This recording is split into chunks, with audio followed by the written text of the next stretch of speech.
Yes.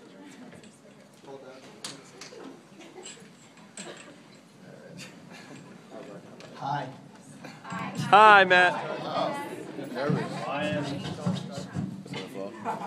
I didn't know it was coming so quick. What do you guys think? I like it. Alright. For anyone who doesn't know me, I'm Matt Lyons, Jay Berg's best man. Well, we all know it's only a title for me. He's really the best man. Oh, no.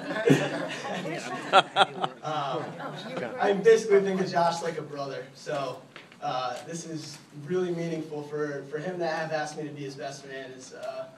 I mean, it's an honor I can't even describe, honestly. But before I say anything, I want to say, so far this has been an awesome one. I want to thank everyone who put this together.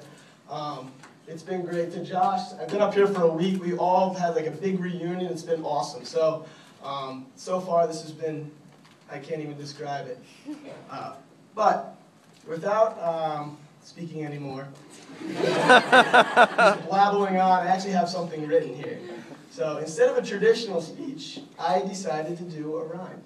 I thought it would be a better way to describe Josh and Sheila and I's relationship. Their relationship. So here it goes. I have no formal training. Lies. They are a great match, I can honestly say. Love will keep them together until they're old and gray. 'Twas a filthy post-college frat house which brought them together. But their relationship reminds me of a cozy cottage in the beautiful Rhode Island weather. Cozy cottage, seriously. Seriously?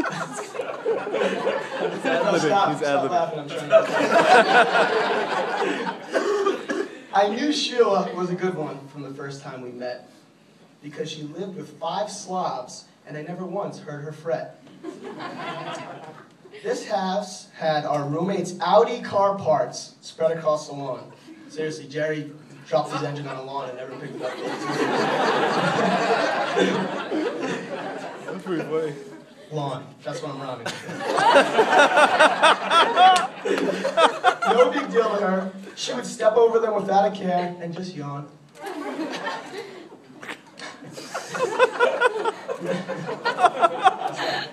Not to mention these same 5 Slavs acting like wannabe rock stars, blasting on their electric guitars into all hours of the morning. You know what she'd do? She'd just turn up the volume to Wheel of Fortune and not even give us a warning. Seriously, actually, just a side note, Sheila loves Wheel of Fortune. The 2 or 3 years that we lived together, I never saw her lose one. She's like the Michael Jordan of Wheel of Fortune. You need it. But one of these Slavs was very hairy. Who are we talking about? And very tall. At first sight, he looks like an overgrown teen wolf that can play basketball. Teen wolf can play basketball. He's so big that his hands remind me of a human catcher's mitt. He needs to wear size Sasquatch to find something that will fit. Wow. Wow. Yes. It's bad. It's really bad. Josh would wander the woods on his New England hikes. No doubt some hunters would mistake him for Bigfoot and say, yikes! That's what I said when I first met him. But all of these irresistible qualities Sheila couldn't avoid.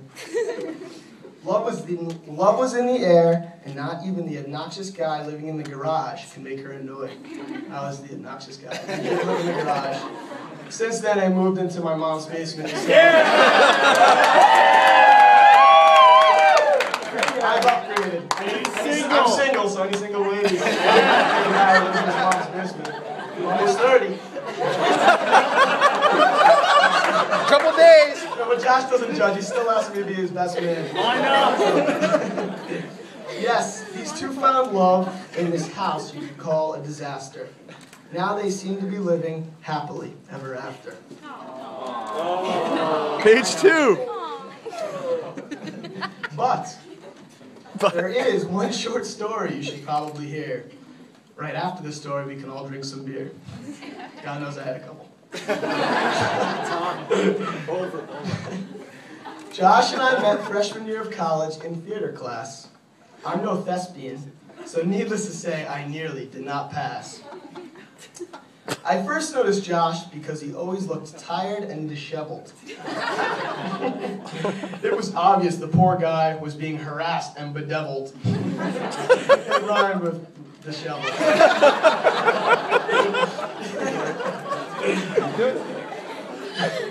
You see, during this time, Josh was pledging a fraternity named T, a boys' club known for recruiting many a geek. Just kidding, big guy. To all the brothers out there.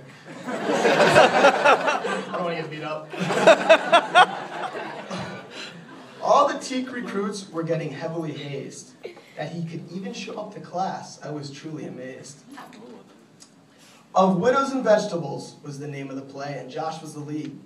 Help with memorizing his lines was not something he would need. However, the sheepish guy with ADD who couldn't remember one line was suffering. So good old Josh took one look and said, "Boy, this guy needs some buffering."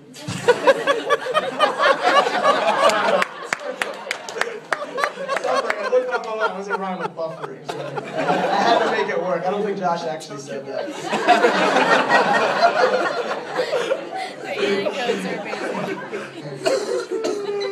He helped give me the confidence to talk aloud.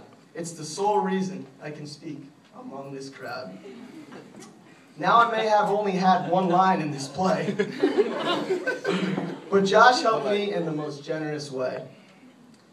He helped a poor sap he didn't know, and from this, a glorious friendship would grow.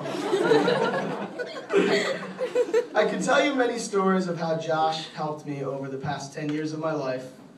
Imagine the things he'd do for his wife. All right. So, Sheila, I've seen that you have great patience.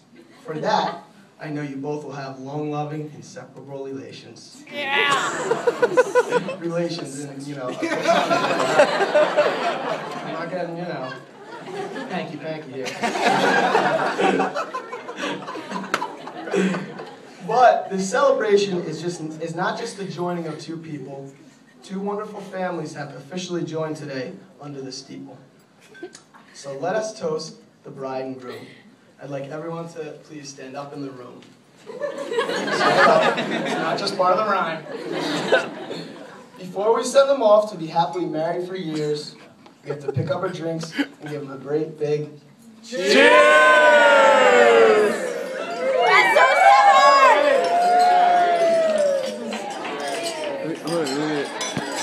Can we get it? Yeah, I got it. I know, we're timing at 8:26. It's really long. You took 8:26? Yeah. I started right when we started talking.